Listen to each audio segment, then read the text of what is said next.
Selamat malam Mbak Ayu. Ini suara saya bisa didengar ya? Oh, jelas. Oke. Kita sambil menunggu yang lainnya dulu. Ini tumben ya, yang lainnya belum pada datang ini.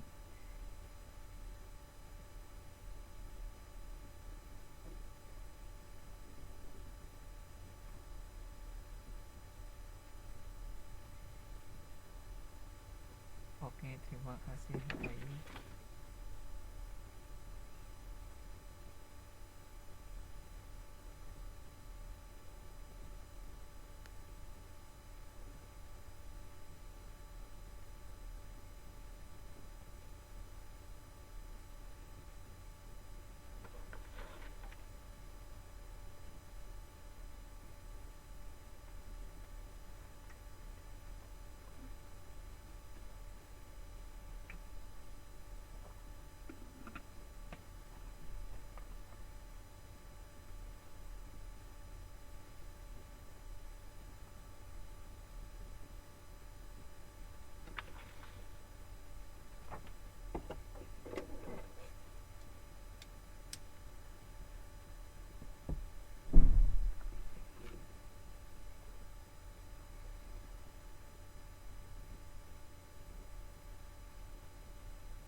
Selamat malam, silahkan Mbak Siti Aminah.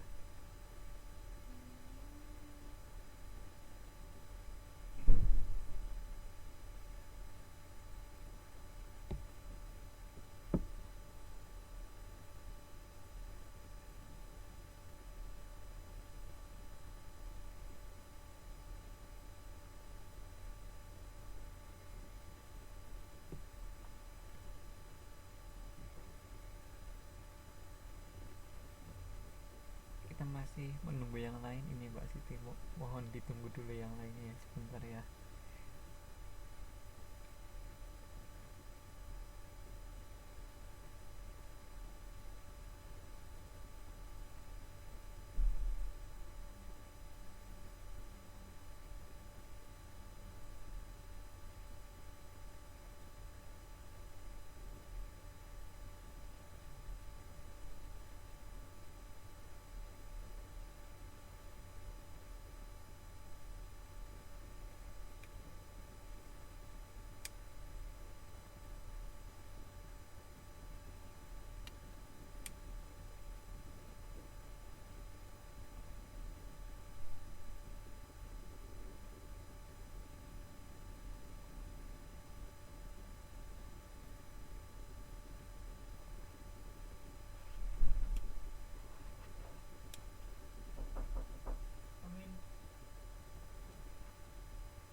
Kita tunggu sampai 4 menit lagi ya.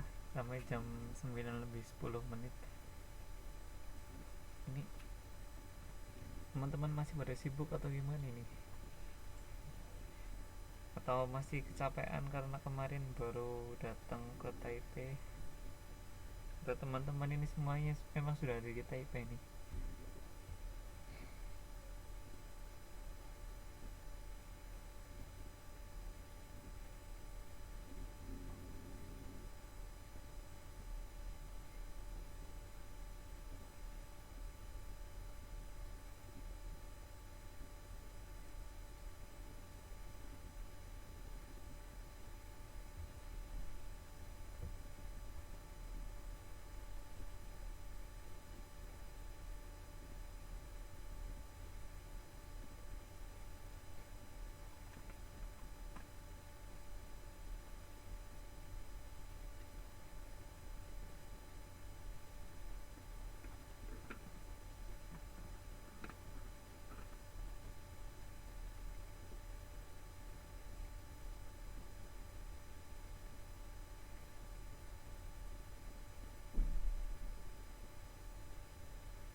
Pas kemarin pada ke Taipei ke KDI, kemarin saya datang sebenarnya, cuman itu agak sore dan saya nggak tahu kalian yang sebelah mana itu.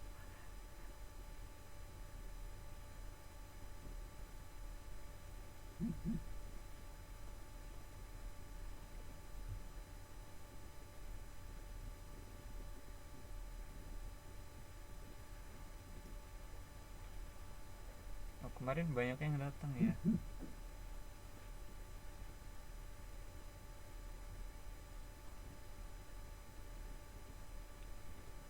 Oh, di depannya saya. Jadi yang paling dekat ke pintu itu. Oh ya, dekat pintu. Oh, kenapa kenapa nggak ada yang apa namanya datang ke saya ya?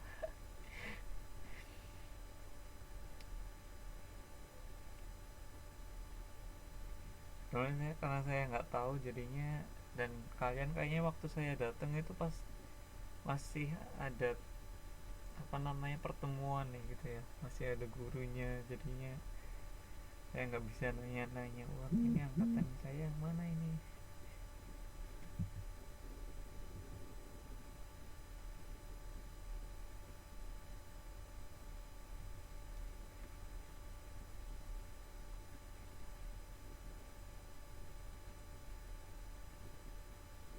Oh, yang KF itu kayaknya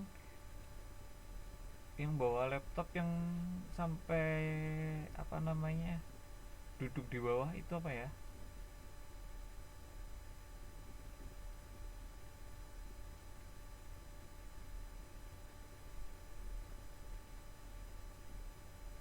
Oh, kalian tahu wajah saya ya?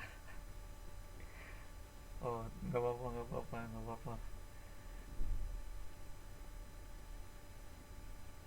Barangkali wajah saya sama wajah yang di Facebook berbeda kayak gitu.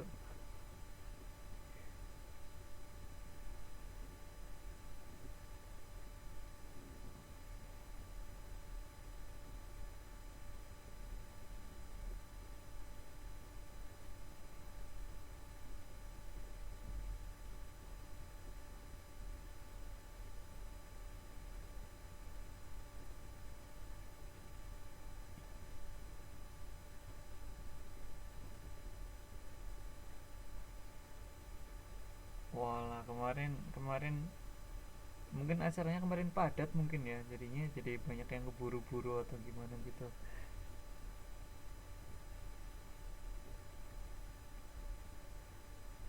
Nanti kalau misalkan kalian apa namanya ada perpisahan seperti itu atau mungkin ada acara yang lainnya, pasti kita ketemu lah. Soalnya kalian besok akan ujian nasional gitu kan, pastinya ada acara-acara apa gitu, nanti kita bisa ketemu.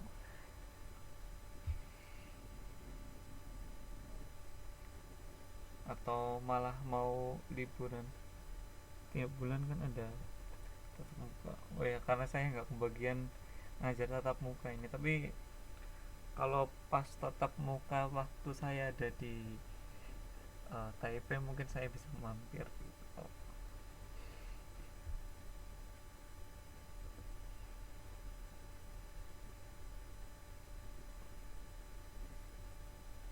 Waalaikumsalam, silahkan Mbak. Ini Mbak Waryanti ya.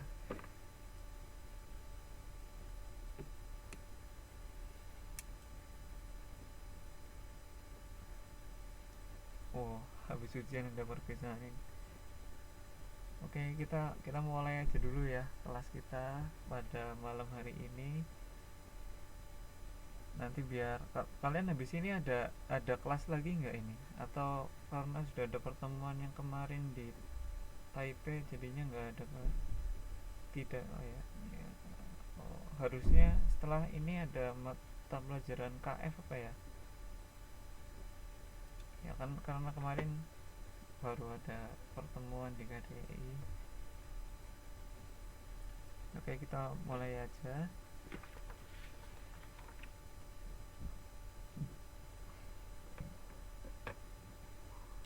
Libur ya, oke. Kita mulai aja pertemuan kita pada malam hari ini. Kita mulai dulu dengan doa dulu ya. Semoga apa yang kita pelajari pada malam hari ini bisa membawa manfaat buat kita semuanya. Berdoa dipersilahkan.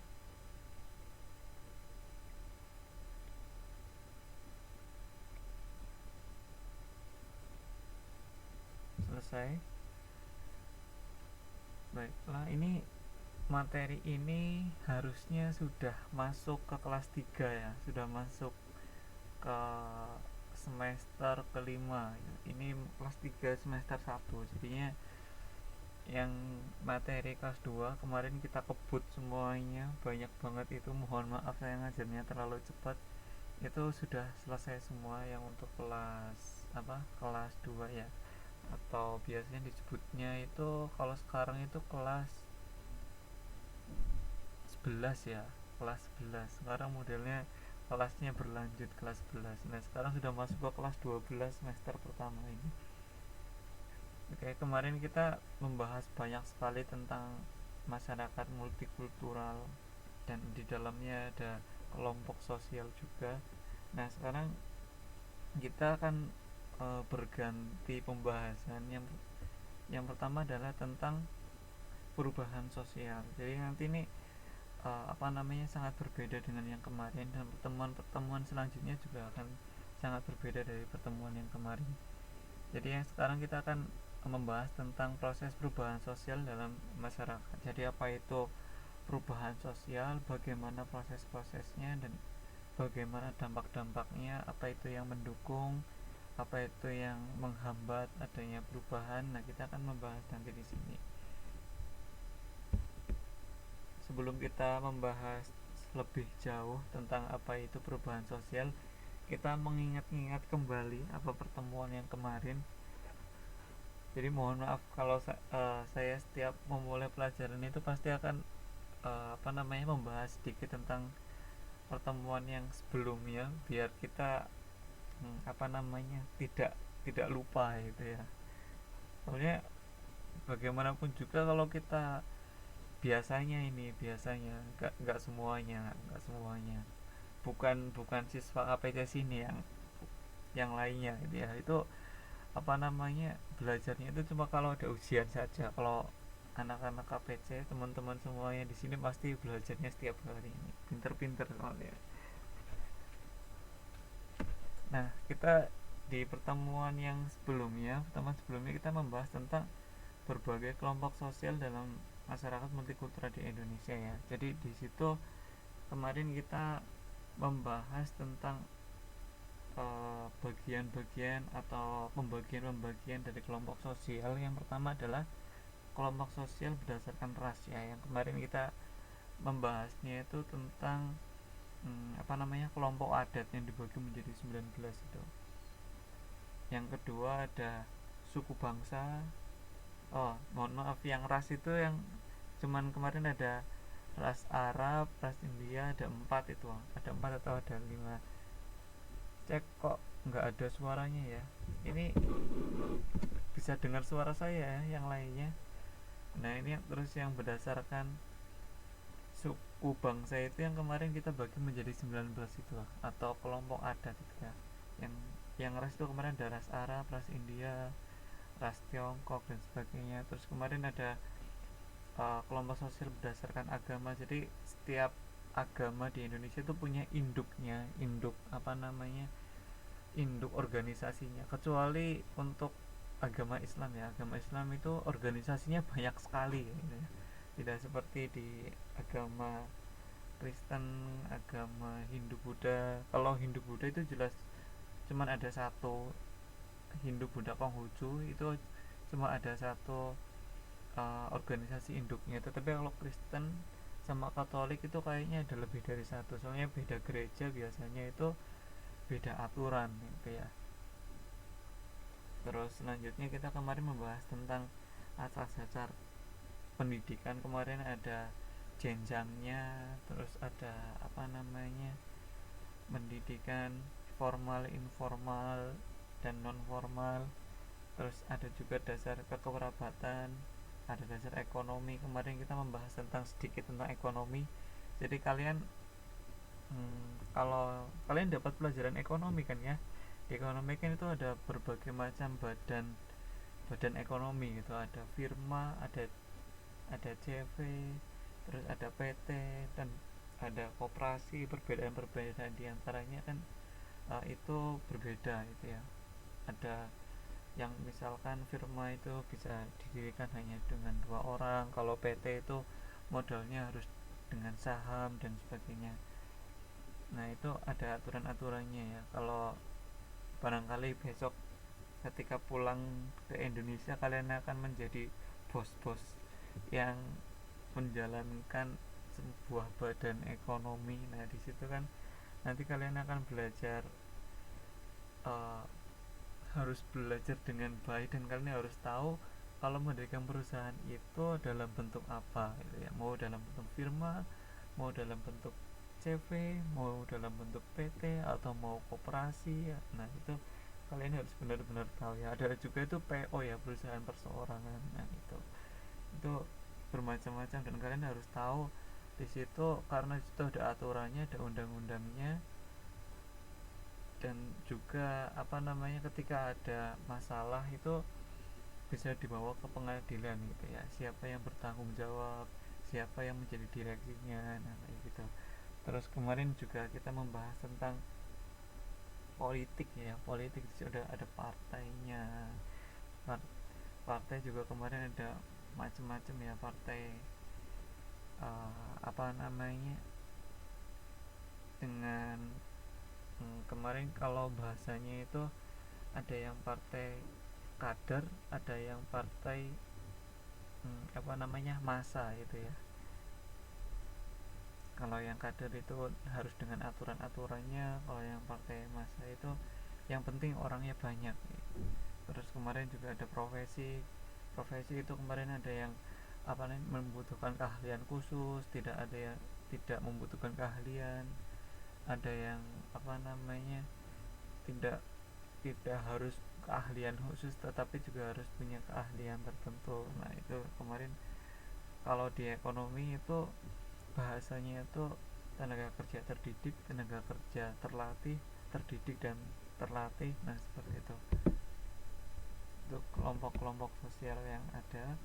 Terus kemarin kita juga membahas tentang apa namanya, pendekatan secara teoritis. Ini pendekatan ini adalah pendekatan bagaimana mempelajari tentang masyarakat multikultural yang ada di Indonesia gitu ya. Ini ada pendekatan teori fungsional dan struktural. Nah, kemarin yang belum mengerjakan tugas silahkan dikerjakan karena saya belum menerima semuanya ya. Nanti sebelum UTS akan saya umumkan siapa-siapa yang belum mengerjakan tugas ini. Dan UTS-nya itu harusnya 2 minggu yang akan datang ya, 2 minggu yang akan datang. Kita masih punya satu bab lagi sebelum kita ke UTS. Dan kalau misalkan kalian misalkan di minggu itu semua UTS di minggu itu kalian pengen misalkan diundur 1 minggu atau dimajukan 1 minggu juga nggak masalah. Barangkali apa namanya, ada yang pengen, Pak ini saya minggu ini UTS semuanya nih, kayak gitu. Nah itu nanti kalian kalau mau dimundurkan silahkan mengabari saya, kalau bisa sih apa namanya seminggu sebelumnya gitu ya. Ini biasanya kalau UTS itu 1 minggu full atau gimana ini? Nanti PPT-nya di share. Oh, pasti saya share PPT-nya. Ini kalau UTS itu biasanya full 1 minggu semuanya dalam minggu itu atau beda-beda ini?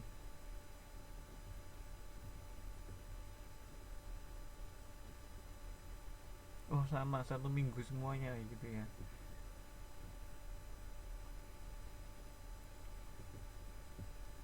Oke, kalau misalkan kalian pengen misalkan minggu itu, kalau saya nggak masalah ya kalau misalkan UTS-nya mau diundur ke 1 minggu sebelumnya atau dimajukan 1 minggu sebelumnya, saya nggak masalah. Tapi kalau misalkan kalian memang terbiasa dengan 1 minggu full semuanya sama, saya juga nggak masalah juga.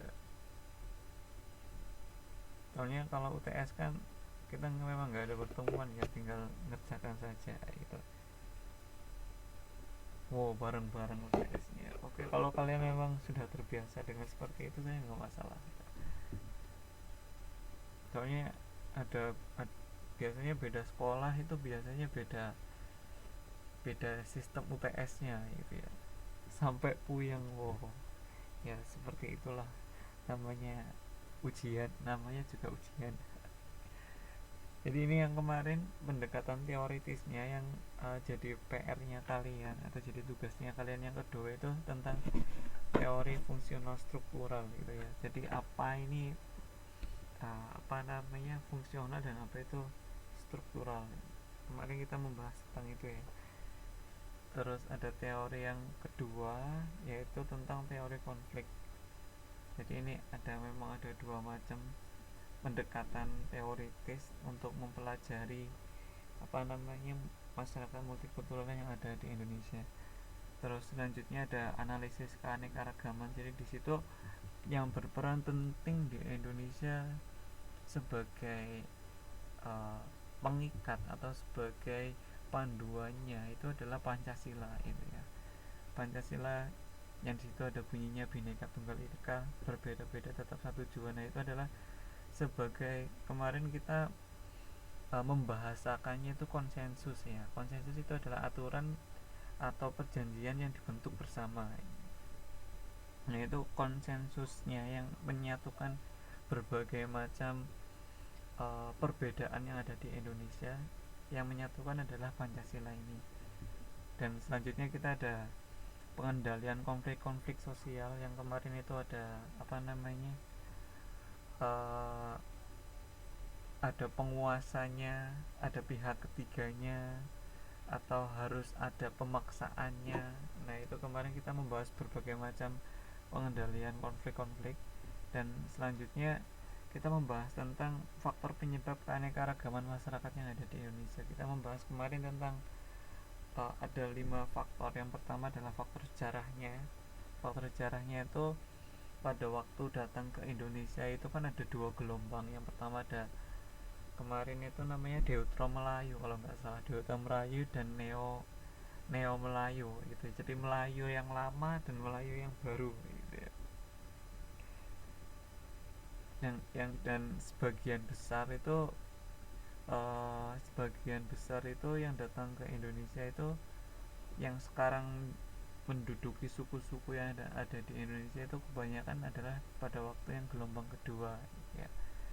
Selanjutnya ada faktor geografi yang kita dipisahkan laut yang membuat perbedaan kebudayaan antar pulau. Dan walaupun satu pulau pun di situ ada gunung ya, ada gunung yang juga memisahkan antara satu daerah dan daerah yang lain.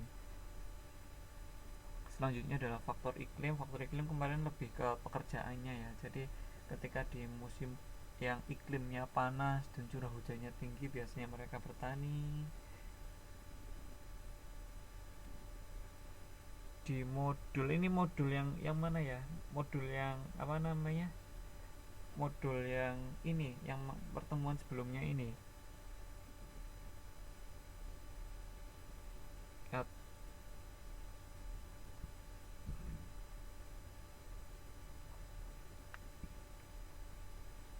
Soalnya yang di pertemuan sebelumnya ini adalah di modul yang kelas 11 ya.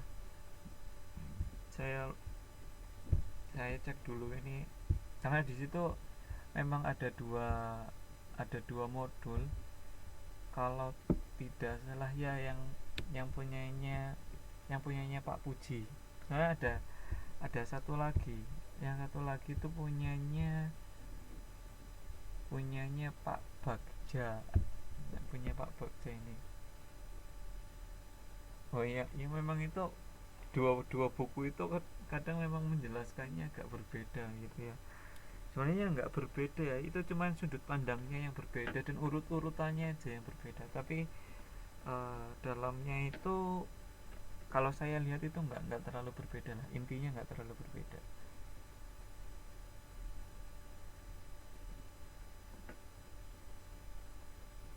Selanjutnya itu ada faktor, kalau halamannya saya agak lupa ya, halaman berapa, nanti nanti saya cek lagi.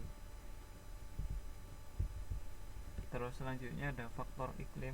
Nah ini sekaligus sebagai rekomendasi, kalian akan lebih paham kalau kalian baca bukunya sebenarnya ya. Jadi kalau apa namanya hanya ikut kelas kayak gitu itu kalian hanya akan paham secara instan gitu ya. Setelah kalau di waktu pertemuan itu mungkin kalian paham, tapi setelah beberapa hari atau mungkin beberapa jam biasanya sudah mulai sedikit-sedikit agak lupa gitu ya, sedikit-sedikit agak lupa. Jadi biar kalian lebih paham itu lebih mudah kalian setelah pelajaran itu baca bukunya gitu ya. Banyak yang lupa. Nah kalau guru saya bilang malah kalau 1 jam pelajaran di kelas berarti baca bukunya atau belajar sendirinya itu adalah 4 jam. Wah, itu kalau guru saya bilangnya kayak gitu. Jadi kalau misalkan ada 2 jam pelajaran di kelas, berarti belajar sendirinya atau baca bukunya atau ngerjain soalnya itu adalah 2 jam. Biar biar biar lebih paham, tapi itu apa namanya, sebagai rekomendasi kayak gitu ya. Mumpung bukunya nggak terlalu tebel ini, cuman kayaknya kalau nggak salah 150 halaman. 150 halaman kan nggak terlalu tebel ya, nanti bisa dibaca singkat kayak gitu. Soalnya di situ kan ada halaman-halaman yang tentang soal-soal, ada halaman-halaman yang tentang apa namanya cuma gambar-gambar saja. Jadi kalau teksnya kayaknya nggak terlalu banyak lah. Nah itu tadi ada faktor iklim yang mempengaruhi banyak kepada jenis-jenis pekerjaan. Kalau misalkan iklimnya panas tetapi tanahnya nggak terlalu subur atau curah hujannya nggak terlalu banyak, nah itu kan lebih banyak ditumbuhi semak-semak dan rumput-rumput gitu ya. Dan mereka kebanyakan bukan sebagai petani tapi mereka sebagai peternak gitu ya, ternak sapi atau apa namanya kambing dan lain-lainnya ya. Terus yang keempat adalah faktor letaknya di sini maksudnya adalah faktor letak dari Indonesia, karena Indonesia kalau di pelajaran geografinya SMP itu kan bilangnya Indonesia diapit oleh dua benua, benua Asia dan benua Australia, dan diapit dua samudra, Samudra Pasifik dan Samudra Hindia. Itu letak secara geografisnya ya. Terus nanti ada letak secara astronomisnya. Kalau secara astronomisnya saya agak lupa itu di antara lintang berapa dan lintang berapa, bujur barat dan bujur timur. Nah saya agak lupa yang itu. atau bujur timur dan bujur timur. Nah saya agak lupa. Jadi karena letaknya Indonesia yang strategis, nah ini Indonesia banyak dilalui oleh lalu lintas dunia itu ya. Jadi kalau misalkan dari Asia mau ke Australia lewat Indonesia, Indonesia ke Australia, Indonesia mau ke Asia itu juga lewat Indonesia. Jadi di situ mau nggak mau Indonesia akan dipengaruhi oleh penduduk dari dua benua ini. Di benua yang pertama dari benua Asia yang mereka kebanyakan menganut sistem moral itu adalah moral yang sering dibilang itu moral timur itu ya. Mereka saling menghormati gitu ya, saling menghormati, biasanya yang muda menghormati yang tua. Nah kalau di bagian selatan Indonesia dari Australia, nah itu kan dari Australia kebanyakan adalah imigran gitu ya, atau orang-orang dari negara Eropa, mereka berpindah dan menetap di Australia. Nah orang Eropa itu mereka lebih banyak ideologi yang liberal gitu ya, bebas gitu ya. Jadi kita juga terpengaruh dengan adanya kebudayaan mereka yang bebas. Kita juga terpengaruh dengan budaya Asia yang mereka mengenal adanya sopan santun atau adab atau norma dan sebagainya. Terus kemarin ada juga faktor agama, apa namanya, yang kemarin dari suku yang ada di Sumatera, Aceh, terus ada juga Minangkabau, atau kemarin saya agak lupa itu Minangkabau atau Minahasa, kayaknya Minangkabau itu dipengaruhi banyak oleh apa namanya Islam. Terus yang di bagian Nusa Tenggara itu banyak dipengaruhi oleh Portugis. Nah itu Portugis membawa agama Katolik ya. Terus yang apa namanya di bagian Maluku itu lebih lebih didominasi oleh VOC, dan VOC itu membawa agama Kristen. Nah itu jadi perbedaan agama ini juga akan mempengaruhi sistem kebudayaan yang ada di daerah tersebut.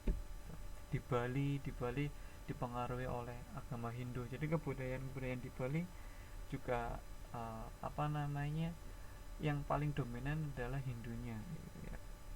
Misalkan mereka ke pura, terus apa namanya ada sesajen di jalan-jalan. Bagi kalian yang apa namanya pernah ke Bali, pasti pasti pernah apa namanya banyak, kalau di depan rumahnya banyak banyak sesajennya gitu ya, banyak apa namanya kayak patung-patung kecil di depan rumah. Nah itu jadi itu apa namanya adalah budaya Indonesia tetapi dipengaruhi oleh agama. Nah itu pertemuan kita yang kemarin yang menyebabkan adanya masyarakat multikultural yang ada di Indonesia gitu ya.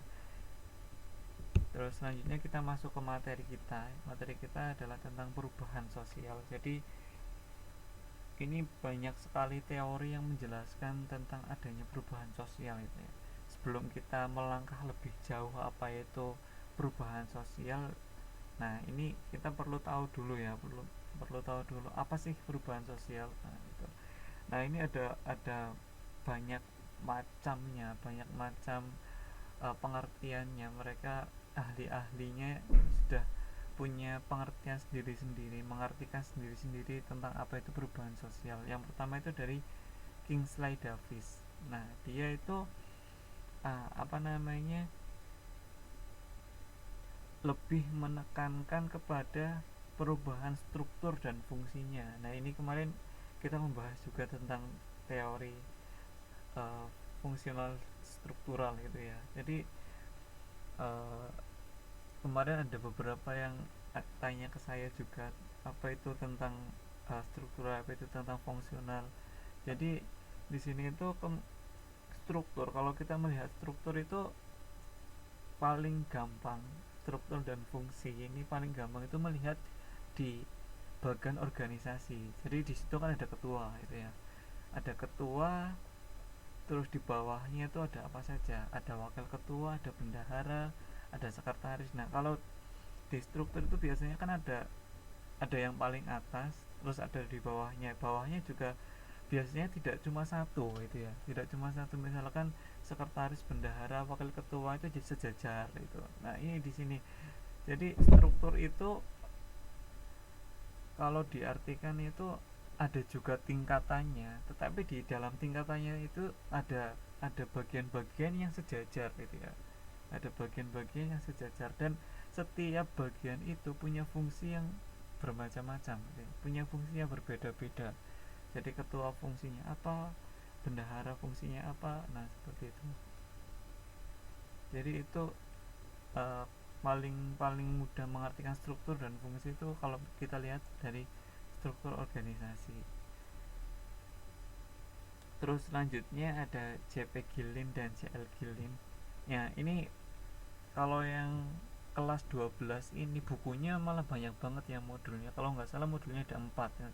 Kalian dapat semua nggak ini yang 4 modul ini, atau hanya satu aja yang dapat, atau filenya kalian juga punya? Kalau nggak punya nanti bisa sekalian saya uploadkan. Oh cuma ada satu ya, jadi sebenarnya ini modulnya ada 4, ini modulnya ada 4, dan apa namanya, semuanya itu memang berbeda-beda gitu, berbeda-beda, tapi hanya biasanya hanya urutannya, biasanya hanya penekanannya saja yang berbeda. Nanti kalau misalkan kalian nanti biar saya uploadkan aja semuanya ya, modul-modulnya. Tapi nanti jangan bingung ketika membaca gitu ya, jangan bingung ketika membaca, oh, di modul ini seperti ini, di modul ini seperti ini, biar ilmunya kita tambah paham gitu. Tapi jangan dibuat lebih pusing kayak gitu ya, soalnya itu memang hanya beda penekanannya saja, beda urutannya saja. Nah dari Gilin bersaudara ini itu yang lebih ditekankan adalah variasi dari cara-cara hidup gitu ya. Jadi kalau misalkan variasinya, misalkan gini, apa namanya, dulu ketika belum ada industri, belum ada pabrik-pabrik, misalkan ketika membuat paling mudah itu jajanan-jajanan desa yang paling gampang itu misalkan ini yang pakai ketan paling gampang itu yang pakai ketan, misalkan klepon. Klepon, tahu klepon ya? Jadi klepon itu kan pakai, kalau nggak salah pakai beras yang ditumbuk kayak gitu ya. Jadi kalau zaman dulu itu, kalau misalkan sekarang kan sudah ada alatnya itu ya, sudah ada alatnya. Oh, ketan, ketan, oh saya, nah itu kan ditumbuk kayak gitu ya. Kalau zaman dulu sebelum ada mesinnya itu biasanya buatnya di beras beras ketannya itu dihancurkan dulu kan itu. Jadi kalau dulu itu sebelum ada mesin itu kan harus ditumbuk, biasanya orangnya bareng-bareng numbuknya, atau paling gampang itu ketika apa namanya, membuat beras itu loh, bahasanya namanya apa ya, apa namanya, dari padi menjadi beras itu biasanya ditumbuk-tumbuk itu, yang apa namanya, pakai lesung panjang, terus banyak ibu-ibu yang numbuk-numbuk pakai tongkat. Nah itu itu zaman dulu ya. Terus ada mesin yang sekarang sudah ada mesin yang untuk apa namanya, merubah beras jadi langsung jadi padi gitu ya. Itu kalau dulu sebelum ada mesin kan apa namanya, lebih banyak orangnya tuh berkomunikasi, banyak apa namanya, ada komunikasi antar satu orang dan orang lainnya, mereka menumbuk menumbuk padi bersama-sama, bersendagurau di situ. Terus sekarang ketika sudah ada alatnya, sudah ada mesinnya, mereka sudah tidak berbincang-bincang lagi gitu. Dan juga misalkan dulu ketika silaturahmi itu dengan bertemu gitu ya, sekarang sudah ada HP, silaturahmi itu sudah sudah nggak bertemu lagi, kadang-kadang cuman tinggal apa namanya, tinggal telepon aja gitu ya. Terus kadang-kadang juga fenomenanya itu, telepon itu kan bisa mendekatkan kita ya, yang jauh itu bisa lebih dekat, tetapi ketika kita berkumpul dalam satu tempat, biasanya malah pada main HP sendiri-sendiri gitu. Saya nggak tahu ini kalau eh, kalian juga mengalaminya atau enggak gitu. Jadi apa namanya, itu salah satu variasinya. Wah iya juga ya. Wah berarti itu fenomena yang sudah apa namanya, menyebar luas di masyarakat itu ya. Kalau jauh kita telepon-teleponan, tetapi kalau udah deket pada main HP sendiri-sendiri kayak gitu. Jadi itu dari Gilin Bersaudaranya lebih ke variasi cara-cara hidupnya. Dan selanjutnya dari McIver. Nah, McIver ini perubahan sosial itu sebagai perubahan-perubahan dalam hubungan sosial. Jadi yang lebih ditekankan adalah hubungan-hubungannya. Dan selanjutnya adalah Selo Sumarjan. Nah, ini Pak Selo Sumarjan ini banyak malang melintang di dunia sosiologi ini.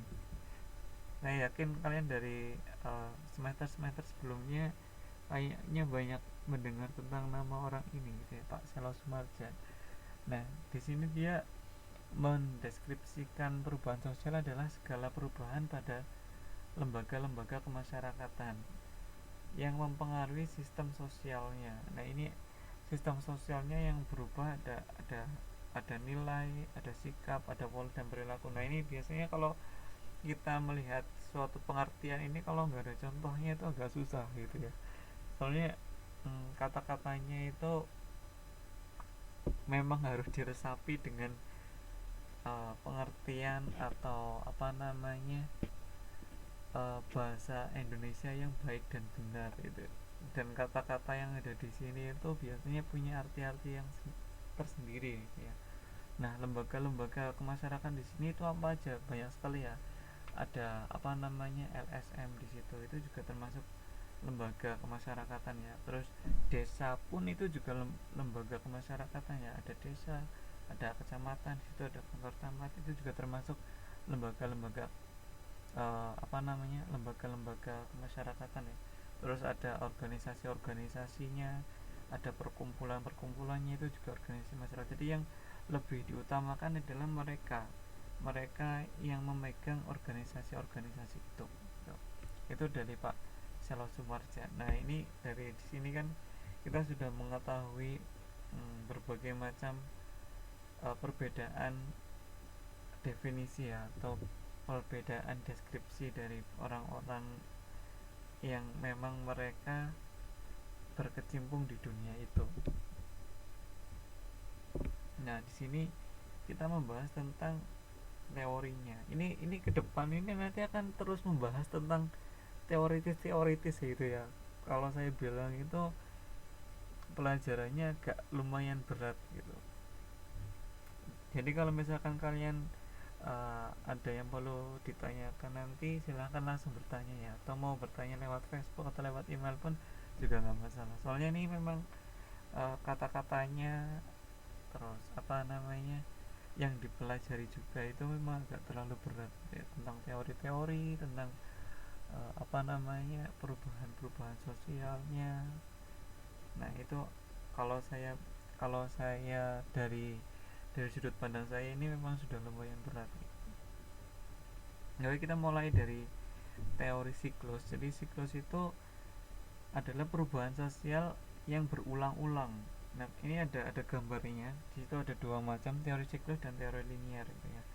Jadi kalau teori siklus itu dari modern, tradisional, primitif, berputar lagi, nanti setelah dari primitif, tradisional, modern, terus turun lagi ke tradisional, primitif lagi, naik lagi tradisional, modern. Nah, jadi seperti itu. Jadi merasanya itu selalu berputar-putar ya. Itu teori siklus. Dan teori linier itu nanti saya jelaskan detailnya setelah slide yang ini.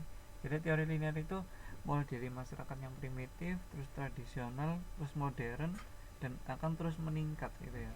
Jadi tidak ada siklusnya. Jadi di sini yang uh, tokoh yang lebih banyak mendukung teori siklus adalah Oswald Spengler. Jadi di sini adalah ini siklus ini sebenarnya siklus yang apa namanya, teori siklus ini sudah dianut oleh mereka dari bangsa-bangsa kuno itu ya, dari Yunani kuno, dari Mesir kuno. Mereka memang menggunakan teori ini sebelum munculnya teori linier gitu ya. Nah di sini Oswald Spengler ini berpendapat perubahan besar menjalani proses siklus yang pertama adalah kelahiran, pertumbuhan, keruntuhan. Setelah keruntuhan lahir peradaban yang baru gitu ya. Jadi mereka selalu seperti itu. Jadi setelah lahir peradaban, terus tumbuh, terus ada keruntuhan, terus apa namanya, timbul lagi peradaban baru. Jadi di sini kayak misalkan peradaban Mesir kuno gitu ya. Peradaban Mesir kuno itu kan dari kelahiran terus pertumbuhan, terus di situ peninggalannya tuh ada apa namanya, piramid, terus ada apa namanya, patung Sphinx itu. Nah setelah itu runtuh gitu ya, peradabannya runtuh tetapi masih ada peninggalannya, yaitu yang tadi kayak semacam piramid, dan sekarang membentuk peradaban baru lagi, yaitu peradaban yang lebih modern gitu ya. Nah itu contoh-contoh dari yang apa namanya, mereka lebih percaya kalau perubahan sosial itu adalah teori siklus. Nah contohnya lagi yang lebih baru, yang lebih apa namanya, bisa kita lihat itu adalah mode pakaian gitu ya. Nah ini di sini mode pakaian itu biasanya itu hanya tinggal apa namanya, meniru atau mengulang model pakaian yang zaman dulu gitu ya. Terus kayak warna-warna juga, warna-warna warna-warna yang modern sekarang kadang-kadang warna itu adalah dulu juga sudah cukup terkenal gitu ya. Terus mungkin ada lagu-lagu yang sekarang muncul mungkin adalah cuma apa namanya, aransemen atau apa namanya, perubahan dari lagu-lagu yang dulu itu ya. Lagu-lagu yang dulu dinyanyikan lagi dengan musik yang baru gitu. Itu hanya seperti itu teori siklus itu seperti itu. Nah sekarang selanjutnya adalah teori linier gitu ya. Nah teori linier ini mereka berkembang menuju satu titik tujuan tertentu. Jadi apa namanya, mereka berpendapat kalau perubahan itu bisa direncanakan dan bisa diarahkan gitu ya. Kalau yang linear tadi kan hanya berputar-putar saja ya. Setelah modern nanti apa namanya, berubah lagi menjadi primitif. Setelah primitif berkembang lagi ke modern berubah lagi ke primitif. Tapi di situ memang apa namanya, primitifnya di situ misalkan gini. Misalkan kalau zaman dulu itu kan ketika nggak ada alat, misalkan nggak ada HP gitu ya, nggak ada HP, hanya pakai HT. Kalian barangkali masih ingat HT atau dulu pernah berkomunikasi dengan HT atau yang lainnya. HT itu kayak seperti apa namanya, waktu zaman itu seperti teknologinya bagus banget. Atau misalkan yang paling mudah itu HP Nokia yang gede itu loh. HP Nokia yang gede itu ketika kita hidup di zaman itu kayaknya itu teknologi yang paling mutakhir di situ, teknologi yang paling tinggi di situ. Nah, setelah kita sekarang zamannya HP yang touchscreen gitu ya, HP yang apa namanya, tinggal ditekan-tekan semuanya, layar sentuh semuanya. Jadi kelihatan apa namanya, HP Nokia yang zaman dulu itu HP yang primitif itu. Jadi pengertiannya memang sudah berbeda. Nanti mungkin zaman sekarang kalau kalian lihat smartphone atau apa namanya yang layar sentuh, kalau misalkan kameranya nggak bagus, berarti itu sudah lama gitu ya. Misalkan HP yang uh, BlackBerry kayak gitu ya, BlackBerry yang zaman dulu itu sekarang sudah ketinggalan zaman ini ya, itu misalkan seperti itu. Yang baru sekarang sudah ada apa namanya, misalkan sidik jarinya. Nah itu kan karena zaman akan berkembang terus, dan pengertian antara modern dan primitif juga akan selalu berubah.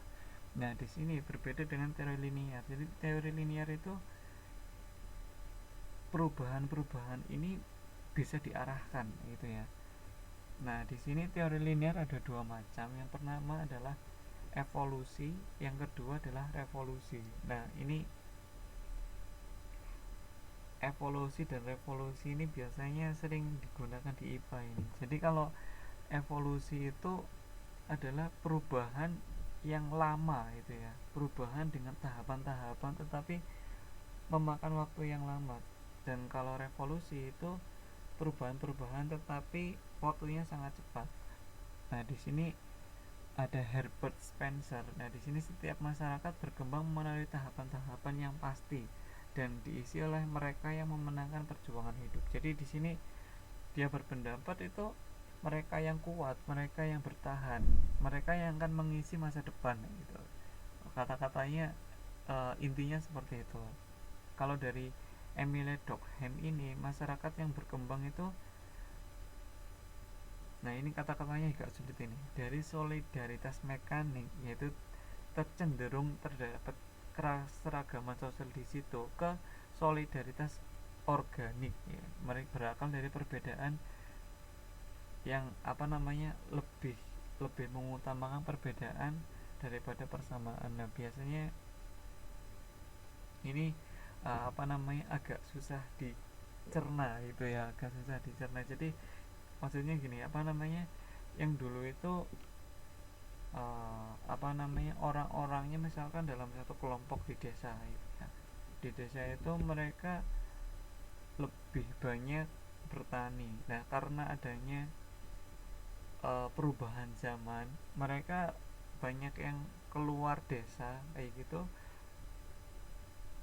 Mereka ada yang bekerja sebagai misalkan di pabrik, ada yang bekerja di luar kota sebagai guru, ada yang bekerja sebagai nelayan. Nah di sini yang lebih diutamakan adalah perbedaannya daripada kesamaannya. Misalkan tadi dari satu kelompok desa yang misalkan dari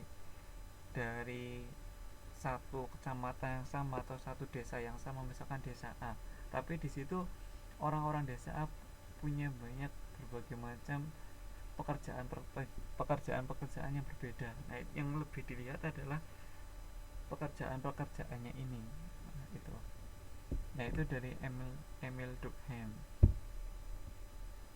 Nah bentuk perubahannya, wah ini masih masih ada yang bekerja di jam berapa ini, jam 10 ya. Silahkan Mbak Cika Karistia, ini nama aslinya siapa ya, saya lupa ini. Nah ini bentuk-bentuk perubahan itu ada perubahan kecil, yang situ adalah yang tidak membawa pengaruh kepada masyarakat. Yang tadi itu ada model rambut, kalau model rambutnya sekarang trennya misalkan mohawk kayak gitu ya, besok trennya gundul, itu tidak membawa perubahan yang langsung kepada masyarakat gitu ya. Terus ada perubahan besar itu adalah yang membawa pengaruh langsung kepada masyarakat. Contohnya adalah industrialisasi, yang di situ banyak menimbulkan adanya urbanisasi, atau masyarakat desa yang tadinya bekerja sebagai petani, mereka pindah ke kota, mereka bekerja kepada industri gitu ya. Nah itu perubahan besar. Ada evolusi juga di situ, evolusi perubahan berjangka waktu yang lama, yang contohnya adalah masyarakat agraris menjadi industri.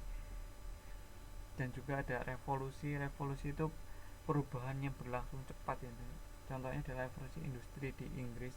Pada waktu itu ketika di Inggris ada pabrik-pabrik, itu langsung terjadi urbanisasi ya, perubahan yang sangat besar, orang-orang desa banyak ke kota gitu, dan banyak yang tadinya dikerjakan manual menjadi menggunakan mesin.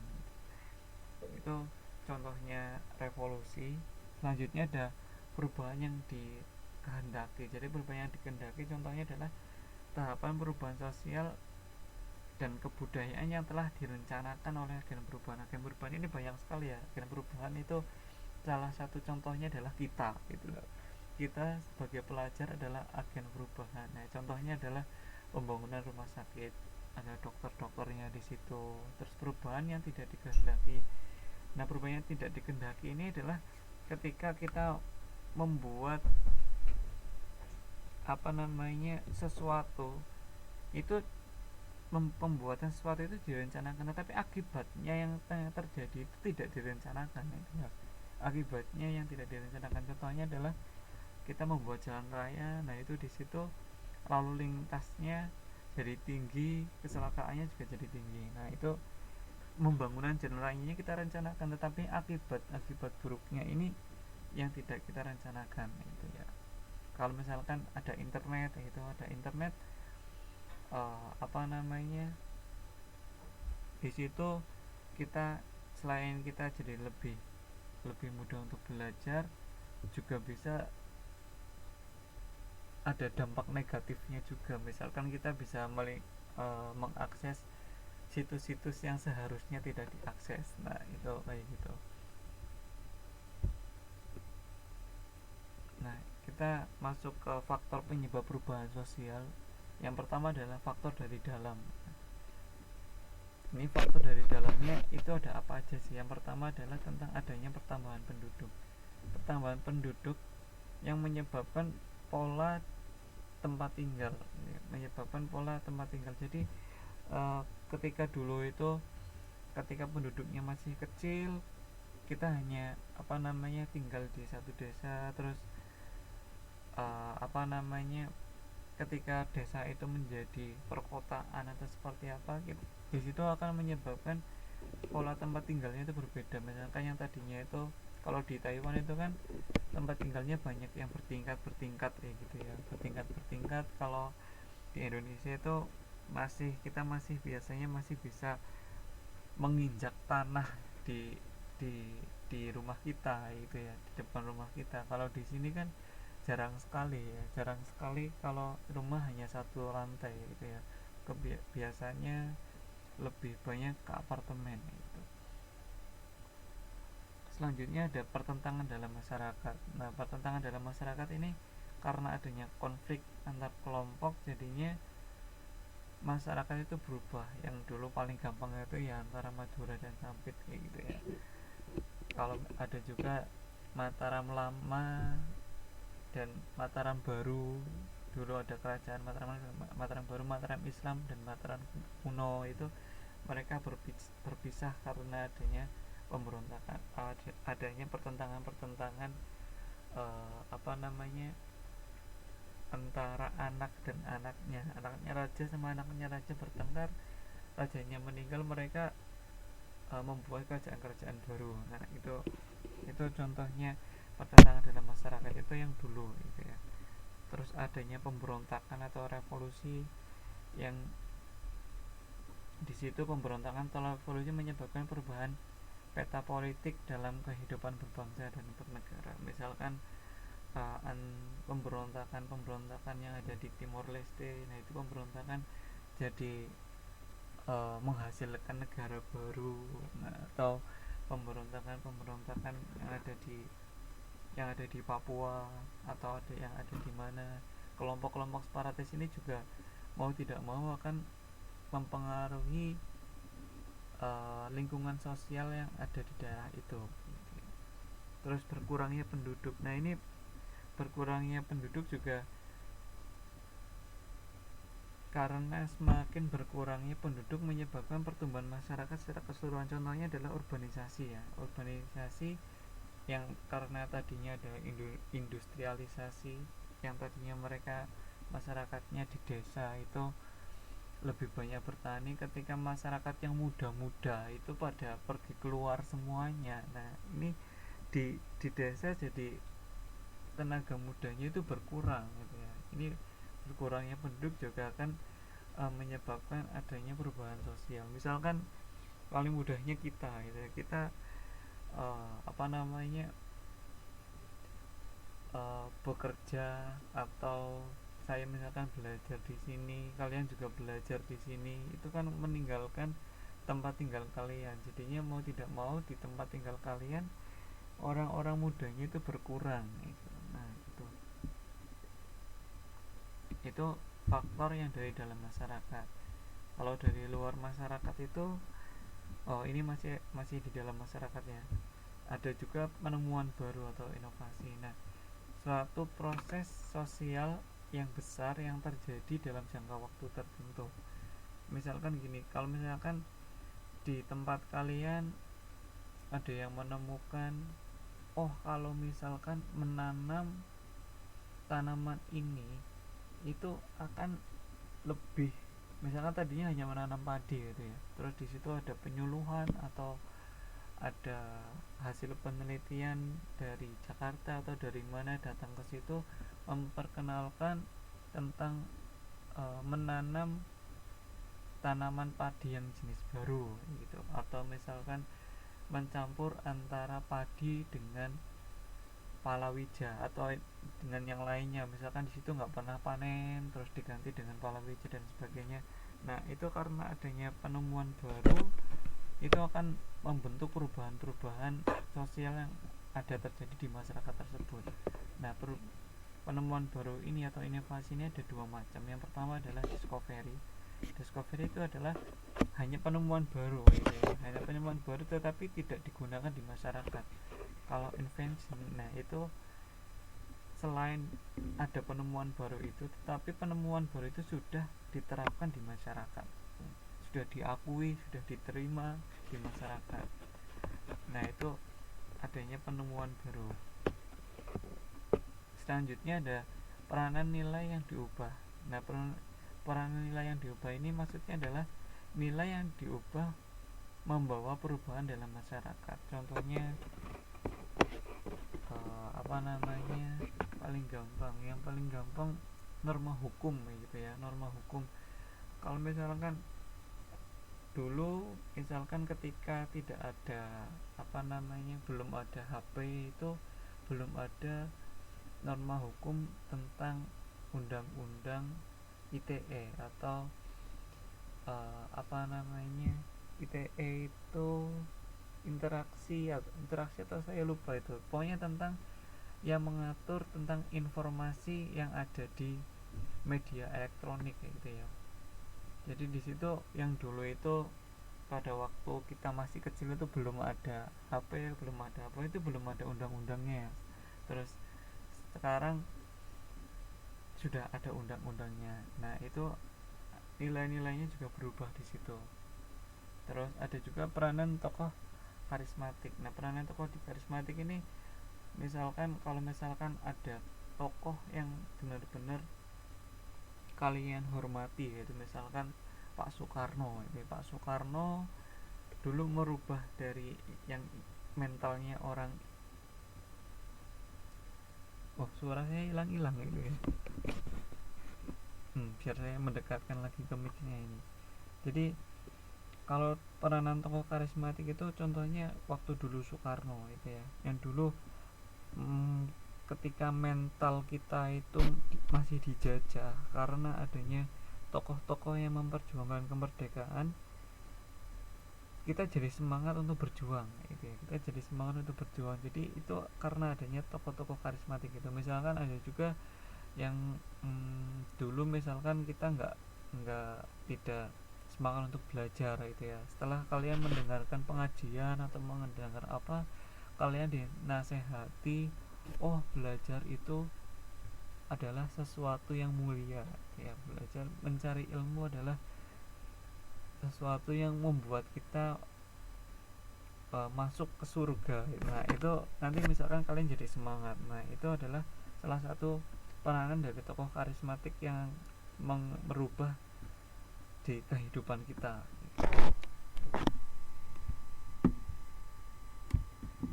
Nah selanjutnya faktor dari luar. Nah faktor dari luar itu ada faktor pengaruh alam ya. Kalau pengaruh alam misalkan alam fisik yang subur dan tandus membawa perubahan berbeda dengan maksudnya di sini adalah tingkat kemakmurannya. Contohnya itu pembangunan waduk Gajah Mungkur yang ada di Wonogiri, waduk yang paling gede kayaknya ini. Nah ini membawa perubahan terhadap tani yang ada di Sukoharjo. Maksudnya apa namanya, yang dialiri sungai-sungai yang berasal dari waduk itu mau tidak mau atau nantinya akan berdampak tanahnya semakin subur. Nah itu pengaruh lingkungan alam ini yang nantinya misalkan di situ tidak dialiri sungai, terus jadi ada sungai yang tadinya di situ tidak ada sawah jadi ada sawah. Nah itu adalah salah satu contoh dari perubahan sosial yang dipengaruhi oleh alam gitu ya. Selanjutnya pengaruh dari kebudayaan lain. Nah di sini kontak antara kebudayaan yang satu dengan yang lain akan menyebabkan pengaruh positif dan negatif. Contohnya adalah kebudayaan Indonesia dan kebudayaan Barat. Nah itu. Terus ada juga peperangan. Peperangan juga banyak menimbulkan perubahan negatif ya. Contohnya adalah di Afghanistan yang membawa penderitaan berkepanjangan di masyarakat. Nah ini faktor perubahan itu ada dari masyarakat itu sendiri dan juga ada dari luar masyarakat.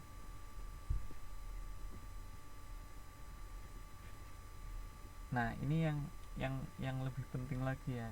Nanti ada faktor pendorong dan faktor penghambat. Yang pertama adalah faktor pendorongnya dulu. Nah faktor pendorongnya yang pertama adalah sikap menghargai karya orang lain dan kehendak untuk maju. Jadi ketika ada inovasi baru, nah kalau misalkan seperti ada HP gitu ya, ada HP, kalau misalkan masyarakatnya kita tidak menerima adanya HP itu, terus misalkan masyarakatnya tidak menerima adanya internet, jadinya itu akan berbeda dengan masyarakat yang menerima dengan adanya perubahan, menerima dengan adanya penemuan internet ini gitu. Kalau misalkan lagi ada Facebook kayak gitu ya, ada Facebook, masyarakat di Cina atau di Tiongkok kan mereka tidak boleh membuka Facebook gitu ya, atau Facebook tidak boleh di sana itu diblok kayak gitu, tidak boleh diakses. Jadi kehidupan mereka pun akan berbeda dengan mereka yang misalkan ada Facebook dan yang nggak ada Facebook kayak gitu ya.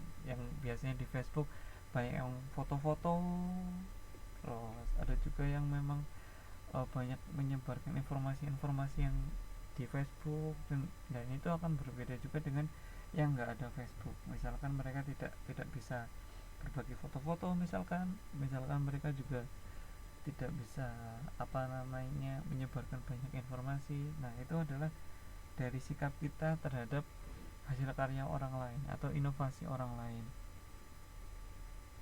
Selanjutnya adalah deviasi atau toleransi terhadap perbuatan yang menyimpang. Nah di sini kalau misalkan ada perbuatan yang menyimpang, kita bisa menerima atau tidak. Nah itu kalau misalkan menerima, misalkan yang tadi paling gampang itu misalkan uh, di suku Baduy ya, itu kan mereka kalau tidak salah suku Baduy ya kalau nggak salah, mereka tidak mau atau tidak menerima adanya sekolah gitu ya. Mereka akan berbeda dengan masyarakat lain yang mereka menerima adanya sekolah gitu ya. Mereka ada yang bisa berbahasa Indonesia, ada yang kalau tidak menerima sekolah mereka tidak bisa berbahasa Indonesia dan sebagainya gitu ya. Jadi kalau sebagai misalkan masyarakat di suku Baduy itu sekolah itu kan menyimpang gitu ya. Jadi kalau misalkan masyarakat mereka mau menerima penyimpangan ini, nah itu pastinya nanti akan terjadi perubahan yang besar gitu.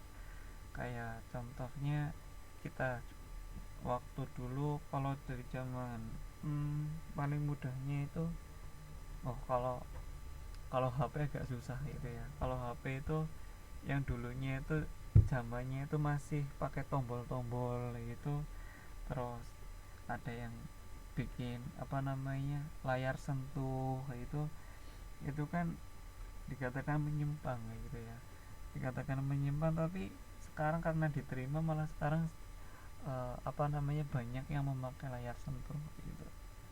Nah itu apa namanya toleransi terhadap perbuatan yang menyimpang. Tidak hanya perbuatan ya, tapi juga di situ adanya penemuan juga yang menyimpang juga bisa. Terus adanya kontak dengan budaya lain. Kalau misalkan kita menutup diri dari kebudayaan lain, nah di sini nanti masyarakat kita juga juga berkembangnya juga susah, karena kita juga tidak, misalkan mobil-mobil yang ada di Indonesia kan juga berasal dari negara lain. Orang-orang Indonesia mereka misalkan belum bisa membuat mobil gitu ya, kalau tidak ada kontak dengan negara lain ya kita tidak punya mobil. Nah itu seperti itu. Jadi kalau nggak ada mobil kita nggak bisa berpergian jauh. Nah itu adalah faktor pendorongnya adalah kita terbuka dengan kebudayaan lain. Terus ada sistem pendidikan formal yang maju. Pendidikan formal itu adalah pendidikan yang misalkan SD, SMP, SMA. Nah itu termasuk pendidikan formal gitu ya. Sistem terbuka dalam masyarakat, misalkan dalam pengelolaan uang dan sebagainya. Terus penduduk yang heterogen itu bermacam-macam ya. Ada kan homogen, kalau homogen itu sejenis, kalau heterogen itu bermacam-macam. Jadi di masyarakat ada yang bekerja sebagai petani, ada yang bekerja sebagai nelayan, ada orang kantoran. Di kantor pun ada orang yang bekerja di bagian ini, di bagian ini, ada yang sebagai guru. Nah semakin banyak apa namanya penduduk yang berbeda ini, nantinya juga akan mendorong terjadinya perubahan. Contohnya paling gampangnya itu melihat melihat ketika melihat suatu masalah itu, point of view-nya atau sudut pandangnya itu ketika berbeda bidang itu biasanya berbeda gitu ya. Selanjutnya ada rasa ketidakpuasan terhadap bidang kehidupan tertentu. Misalkan, oh ini kok apa namanya di daerah saya ketika apa namanya membuat formulir atau membuat KTP atau membuat surat nikah kok agak lama gitu ya. Karena adanya ketidakpuasan ini terjadi demo, terus karena terjadi di demo terus diperbaiki sistemnya. Nah setelah diperbaiki sistemnya akan terjadi sistem yang baru dan yang akan mengurus dokumen-dokumen menjadi lebih cepat. Nah ini diawali dengan adanya ketidakpuasan ini gitu ya. Terus selanjutnya ada orientasi ke masa depan, ada sikap optimis untuk hidup. Nah ini adalah faktor-faktor yang mendorong perubahan. Nah selanjutnya yang menghambat itu apa aja sih?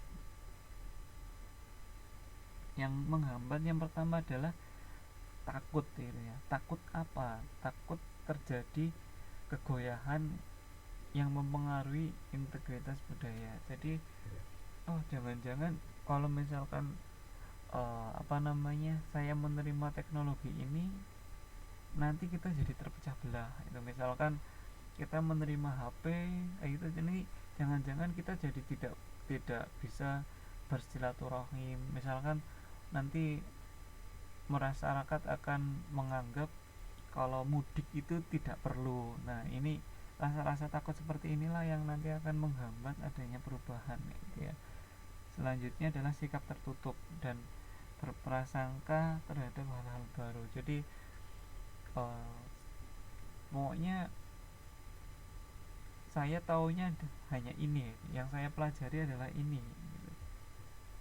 Misalkan saya hanya belajar kepada guru A, yang guru yang lain saya nggak peduli ya gitu ya. Nah ini sikap tertutup ini itu juga menghambat adanya perubahan. Misalkan hanya belajar kepada guru A, misalkan paling gampang itu agama itu ya. Agama guru A itu apa namanya menganggap hukum-hukum ini oh ini haram, oh ini halal, oke gitu. Terus kita tidak melihat dari guru-guru yang lain juga, misalkan yang guru yang lainnya ada yang tidak mengharamkan tetapi di situ adalah dikatakan mubah atau seperti apa. Nah itu kita harus uh, kalau kita tertutup dengan hal-hal yang seperti itu, nanti perubahan juga akan sulit terjadi kayak gitu ya.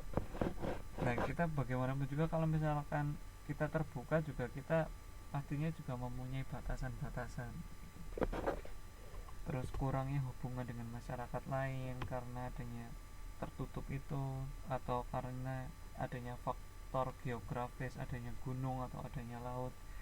Terus perkembangan iptek yang terhambat, terus sikap fatalistik masyarakat. Jadi mereka apa namanya ber berpendapat kalau misalkan kita melakukan ini nanti akan terjadi sesuatu yang fatal gitu ya.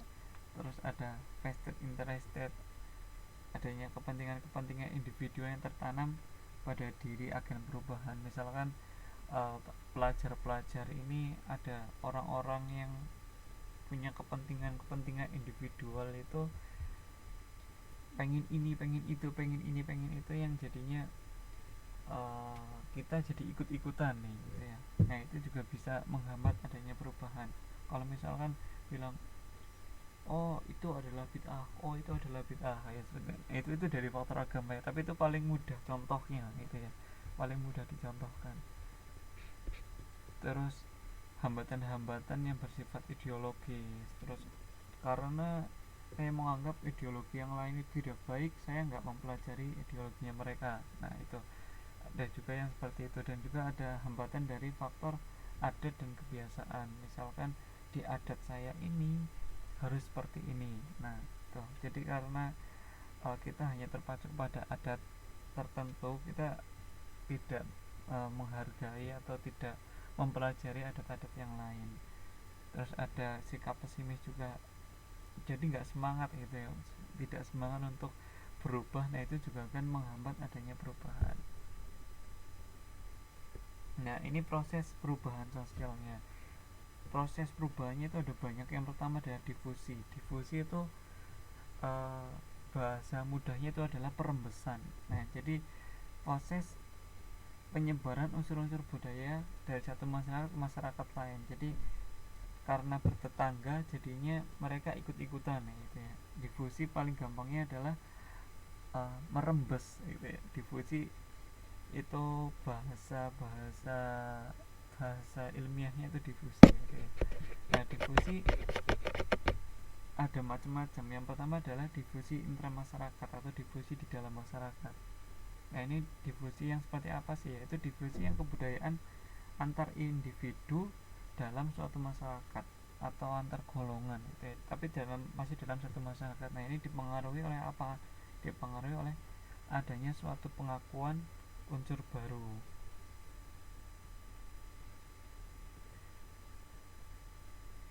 Terus selanjutnya ada tidaknya unsur kebudayaan yang mempengaruhi diterima atau tidak diterimanya unsur lain. Terus juga unsur baru ini berlawanan atau tidak dengan unsur-unsur yang lama gitu ya. Dan juga ada juga kedudukan dan peranan sosial dari individu yang menemukan sesuatu yang baru itu. Kalau misalkan yang menemukan sesuatu yang baru adalah tokoh masyarakat, misalkan paling gampang yang menemukan teori adalah Presiden Jokowi gitu ya, akan berbeda dengan yang menemukan misalkan hanya seorang guru. Misalkan saya yang menemukan, itu akan berbeda ketika dipublikasikan atau disebarluaskan di masyarakat. Nah selanjutnya pemimpin dan penguasa yang membatasi proses difusi tersebut. Misalkan apa namanya masyarakat ketua adatnya oh tidak boleh menikah dengan adat lain. Nah itu bisa juga terjadi, dan yang di situ pasti akan menghambat adanya terjadinya difusi ini. Jadi itu difusi di intramasyarakat, di dalam individu-individunya. Nah, selanjutnya antar masyarakat. Nah, ini maksudnya dari masyarakat yang berbeda gitu ya. Nah, difusi antar masyarakat ini dipengaruhi oleh apa aja? Yang pertama adalah kontak antara masyarakat yang satu dengan masyarakat yang lain. Misalkan antara suku Jawa dan suku Sunda gitu. Terus kemampuan untuk mendemonstrasikan manfaat penemuan baru tersebut. Jadi ketika kita punya penemuan baru, ketika kita mempublikasikannya atau apa namanya, ketika misalkan ada produk baru, ketika iklannya itu bagus, nah itu biasanya kita akan memilih karena iklannya itu bagus gitu kan. Kalau misalkan ada produk baru tapi iklannya jelek, biasanya kita tidak berminat untuk membeli. Contoh gampangnya seperti itu. Jadi mendemonstrasikannya atau mempublikasikannya atau mempertontonkannya kepada masyarakat, nah itu kalau mempertontonkannya itu bagus, nah biasanya kita akan tertarik gitu. Wah, suaranya masih hilang-hilang ya, mohon maaf ya. Tapi harusnya nanti rekamannya nggak hilang-hilang ini harusnya. Nah, selanjutnya adalah pengakuan akan kegunaan penemuan baru tersebut. Nah, ini ada penemuan baru, ini kira-kira bermanfaat nggak sih? Kalau nggak bermanfaat, biasanya mereka tidak digunakan gitu ya. Terus ada tidaknya unsur kebudayaan lain yang menyaingi unsur kebudayaan tersebut. Terus ada tidaknya peran masyarakat untuk menyebarkan penemuan baru. Terus ada juga paksaan untuk menerima unsur-unsur baru tersebut. Di, di yang lainnya masih jelas, mungkin jaringannya ya, ini mungkin jaringannya. Oke, selanjutnya tadi difusi. Nah, ini masih tentang difusi. Jadi nanti difusi itu ada macam-macamnya. Yang pertama adalah difusi dengan damai atau masuknya kebudayaan dengan damai. Nah, ini adalah masuknya unsur baru ke dalam masyarakat tanpa menggunakan kekerasan. Contohnya pengenalan internet sebagai alat komunikasi disambut baik oleh masyarakat. Nah, ini ada internet, ya kita menerima saja itu, karena kita tahu itu mempermudah kita gitu. Terus ini nggak ada suaranya, ini mungkin jaringannya ini ya, mungkin jaringannya, karena di tempat lain ada suaranya gitu ya. Terus perembasan dengan kekerasan, jadinya masuknya kebudayaan itu karena disertai dengan penggunaan kekerasan. Contohnya adalah penjajahan. Jadi budaya Belanda masuk ke Indonesia karena adanya penjajahan Belanda di Indonesia. Contohnya ada banyak kata-kata, misalkan bahasa Jawa itu, kalau di daerah saya mengenal adanya bruk gitu ya. Bruk itu adalah jembatan. Nah, itu bahasanya bahasa dari Belanda. Itu ada banyak macamnya kayak gitu. Terus ada simbiotik. Nah, simbiotik di sini adalah sekarang udah ada lagi. Simbiotik itu adalah ketika masyarakat terjadi masuknya kebudayaan lain, itu ada proses-proses yang berbeda di situ. Misalkan di sini simbiotik mutualistik, yaitu saling menguntungkan.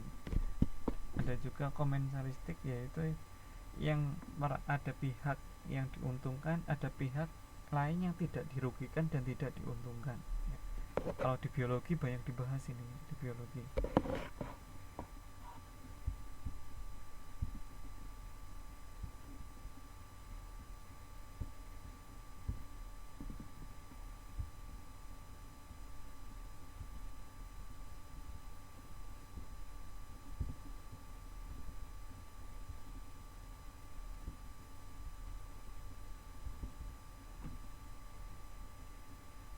Oke, selanjutnya ini hilang ini.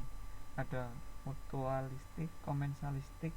Yang satunya lagi itu adalah satu pihak diuntungkan dan pihak lain dirugikan. Nah, ini istilahnya hilang ini, nanti nanti saya perbaiki di apa namanya, di slide yang akan saya upload gitu ya. Jadi kalau di biologi itu ada namanya uh, mutualisme, misalkan antara apa namanya, paling gampangnya itu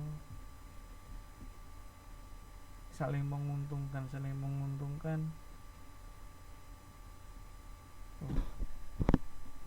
Bentar sebentar. Nah, oke.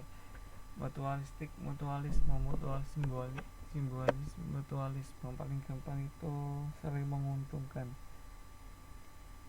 Contohnya kalau di biologi itu ada ikan ikan paus itu di gigi-giginya itu biasanya ada sisa-sisa makanannya. Nah, itu ada ikan-ikan kecil yang biasanya mereka membersihkan sisa-sisa makanan di giginya ikan paus. Nah, itu kalau kalau kalau di biologi ya. Kalau di masyarakat itu juga masih banyak tentang misalkan apa namanya, suku Jawa dan suku Sunda. Ketika terjadi pernikahan, nanti misalkan saling membawa budayanya masing-masing. Kalau budayanya masing-masing ini bisa bisa saling menguntungkan gitu ya. Ada juga kalau komensalistik ini yang pihak satunya itu diuntungkan, pihak lainnya biasa saja gitu ya. Nah, itu adalah simbiotik gitu ya. Nah, ini slide terakhir kita proses masuknya kebudayaan lain ke kebudayaan yang lain kepada kebudayaan kita, adanya akulturasi. Kemarin kita sudah membahas akulturasi dan asimilasi ya, itu ya. Akulturasi itu ketika budaya asing masuk dan lambat tahun diterima, diolah menjadi kebudayaan kita, tetapi sifat kebudayaan kita tidak hilang gitu. Itu akulturasi. Dan perbedaannya yaitu dengan asimilasi. Asimilasi itu proses sosial yang berupa munculnya kebudayaan baru. Nah, nanti muncul adanya kebudayaan campuran yang menyebabkan kebudayaan aslinya itu hilang gitu. Itu adalah asimilasi. Selanjutnya adalah akomodasi. Kalau akomodasi itu dalam bahasa biologinya itu adaptasi gitu ya. Adaptasi di sini adalah merupakan keadaan yang menunjukkan kita itu menuju ke keseimbangan. Itu misalkan ada perubahan, kita beradaptasi dengan perubahan tersebut gitu ya. Misalkan adanya gunung meletus gitu ya, yang menyebabkan tanahnya jadi subur, kita beradaptasi dengan itu, misalkan menjadi bertani atau yang lainnya. Nah, itu karena ada misalkan bencana alam yang menimbulkan adanya perubahan geografis di situ, yang menyebabkan apa namanya, mata pencaharian kita juga berubah gitu ya. Nah, ini slide terakhir kita. Sampai sini ada yang perlu ditanyakan?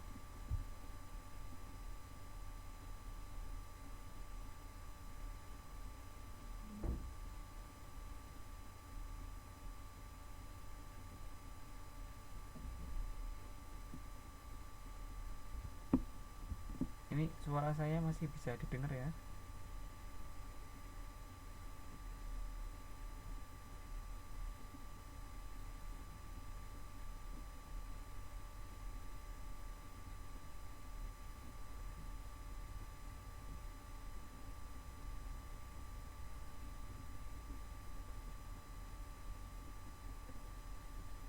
Pak, nanti dibaca ulang.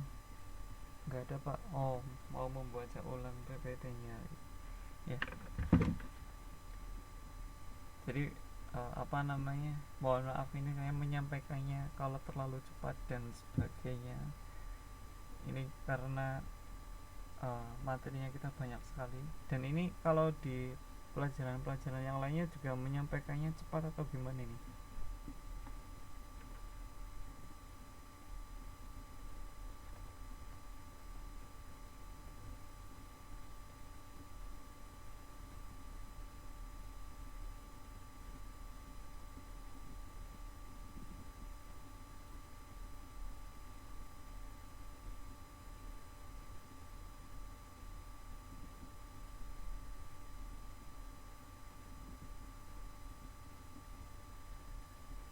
kayaknya ini sudah banyak yang mungkin tertidur atau apa ini.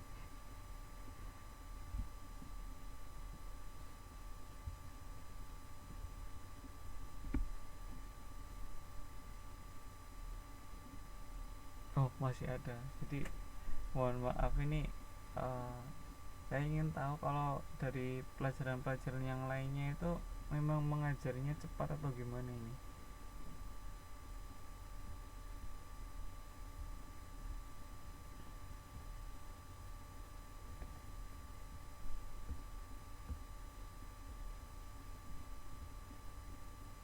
Oh, beda-beda ya.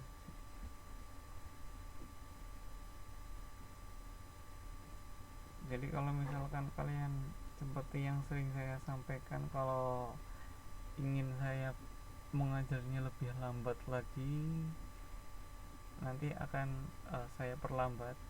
Tapi kalau misalkan kalian, ini menurut kalian sudah terlalu cepat, sebenarnya saya, apa namanya, berpikirnya itu karena ini direkam itu ya. Kalau misalkan kalian nanti belajar lagi, kalian bisa melihat rekamannya gitu ya, Pak.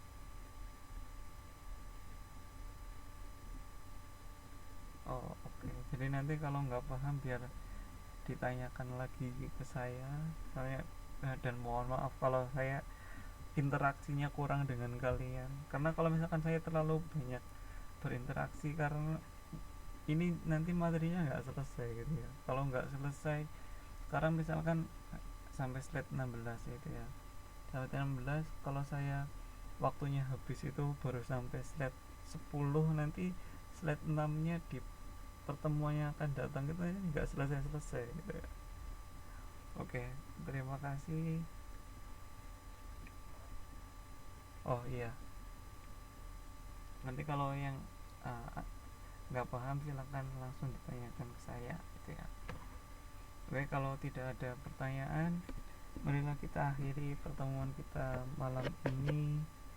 Karena kalian setelah ini nggak ada itu ya, nggak ada kuliah, nggak ada mata pelajaran lagi, nggak ada kelas lagi. Jadinya saya berani nih agak menambah 3 menit ya.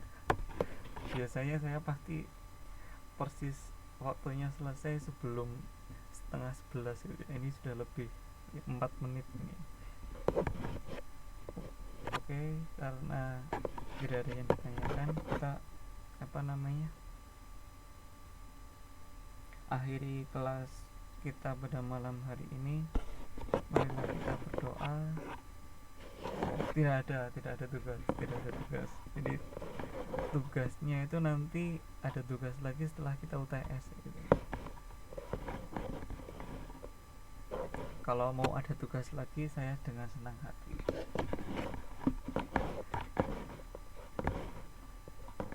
Soalnya semakin banyak tugasnya, nanti nilai-nilai kalian pasti juga akan semakin baik gitu ya, akan semakin bagus-bagus. Oh iya, banyak nilai tugas itu nilai gratis gitu ya.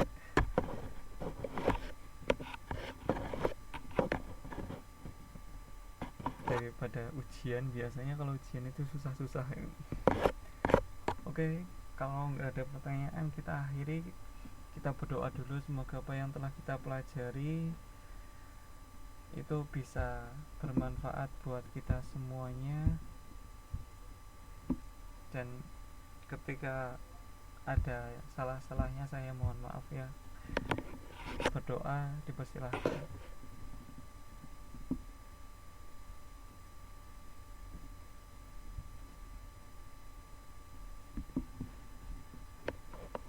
Berdoa selesai. Sampai ketemu lagi minggu depan.